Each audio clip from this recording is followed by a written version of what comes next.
We are fortunate to be joined this morning by Jeff Stein, White House economics reporter for The Washington Post, with a hot scoop on tariffs. Jeff, great to see you. Good to see you, man.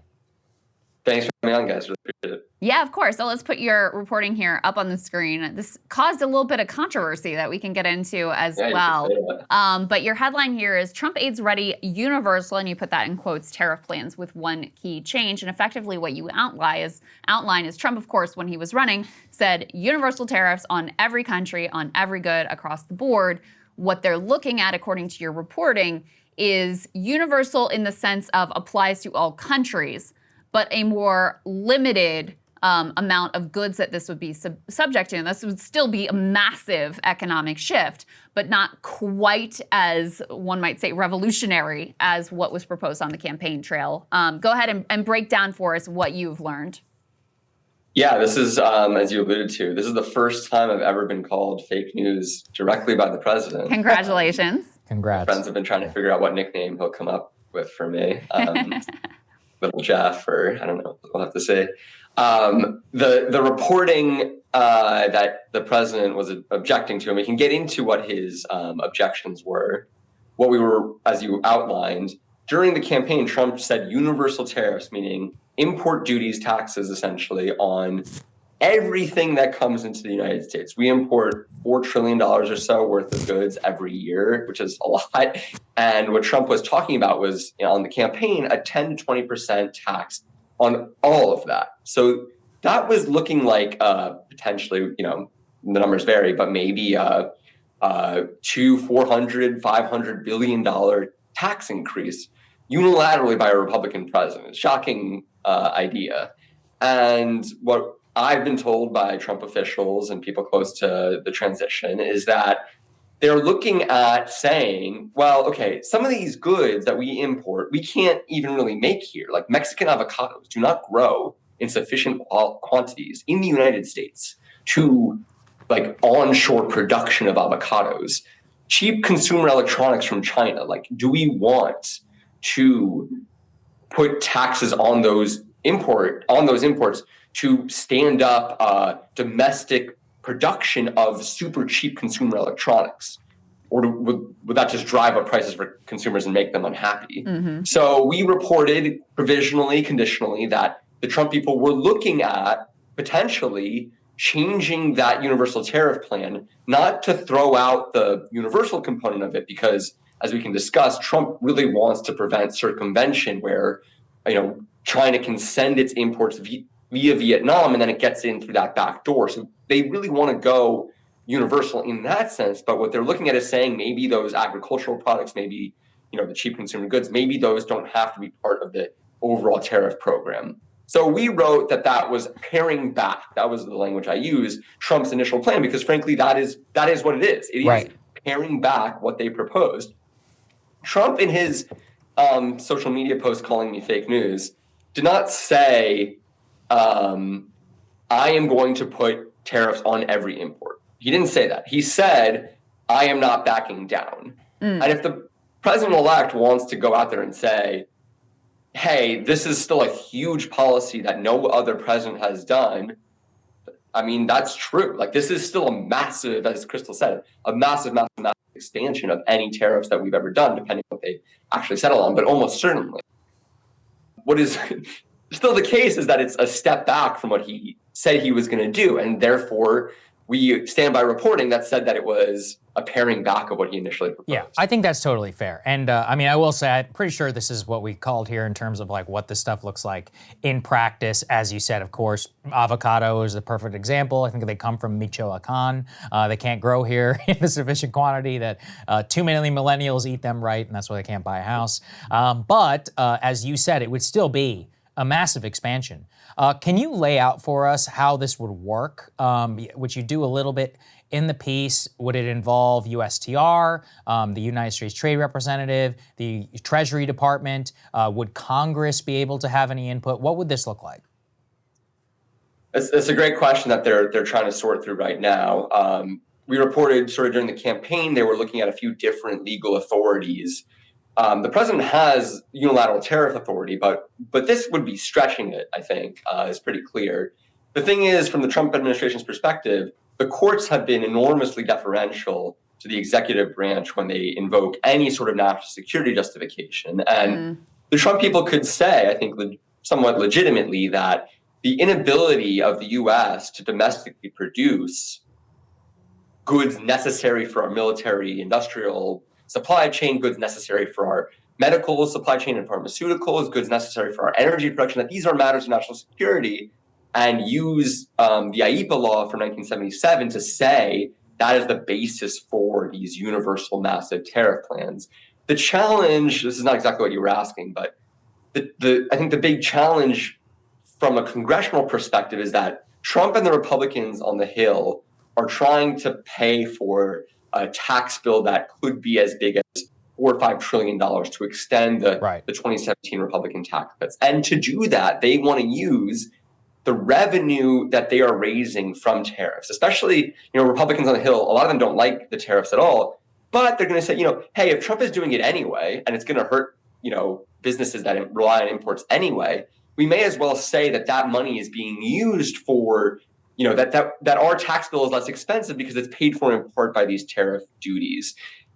That said, that could really delay the Trump agenda, because if Trump says, I'm going to wait 4 or 5 months until Congress passes that bill, that might mean that he has to wait to do the tariffs. And he already blew up at me for saying that he was paring back his agenda. And if he waits until Congress passes a bill to do tariffs, that would be a huge potential missed opportunity from their perspective about, on raising tariffs. Gotcha. Just since we referenced the Trump Truth Social post, I just wanted to read it so people know the specific language that he used. He says, the story in the Washington Post, quoting so-called anonymous sources, which don't exist, incorrectly states that my tariff policy will be pared back. That is wrong. The Washington Post knows it's wrong. It's just another example of fake news. I mean, my read of this, Jeff, is Trump loves to stake out a maximalist position and then use that as negotiating leverage to arrive at whatever the ultimate position is. And so, he's probably angry that you're sort of exposing the game of where he wants to ultimately end up and, eliminating the ability for him to pretend like he's actually committed to putting tariffs on avocados and bananas and all sorts of things that it would just be completely idiotic to put a tariff on.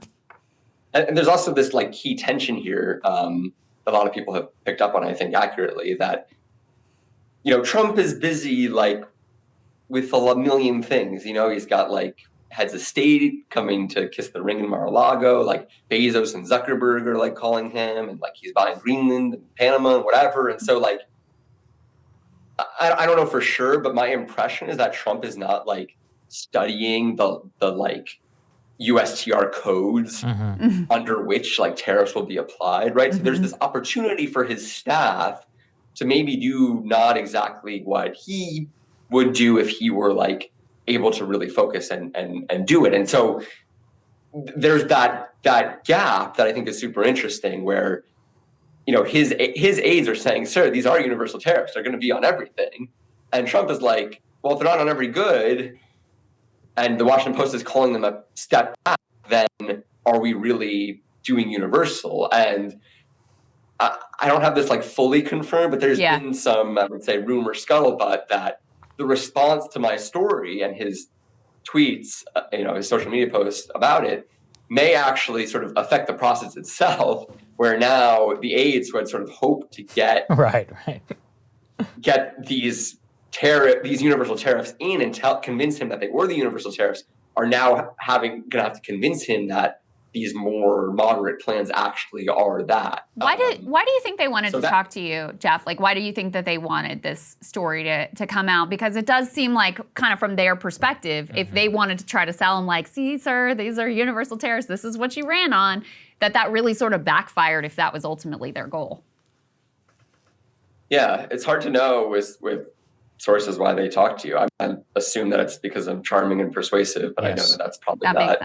Makes sense. That every journalist thinks that, and it's not true ever, right? So what was the incentive here to leak this? And I think, trying to think how to phrase this. I mean, I think there are people in the Trump orbit who are worried that these will be pared back too far and want stories to create the effect that we were just talking about. That that from the perspective of people who are worried that these will be sort of winnowed down by the free trade Reaganites in the Trump orbit, this story has worked out brilliantly for them, because now Trump is like aware that people might be trying to weaken them, and so they wanted this reaction from Trump and for him to be pissed off and like, you're not. It's hard to know, right? On me. Yeah, but that's one possibility. Man, it's been a while since we've done some Kremlinology here on the show. I don't miss it, but I guess that's 4 more years of what we're in store for. Jeff, one last question for you. Obviously, Elon Musk has tremendous power within this administration. Trump completely sided with him on H-1B visas. What is his view of tariffs? Is this something that he could potentially take a personal interest in as well? Because he, in a lot of ways, is a much more ideological figure than Donald Trump himself is. I'm actually, it's a great question. I'm not sure where Musk is specifically on the tariffs.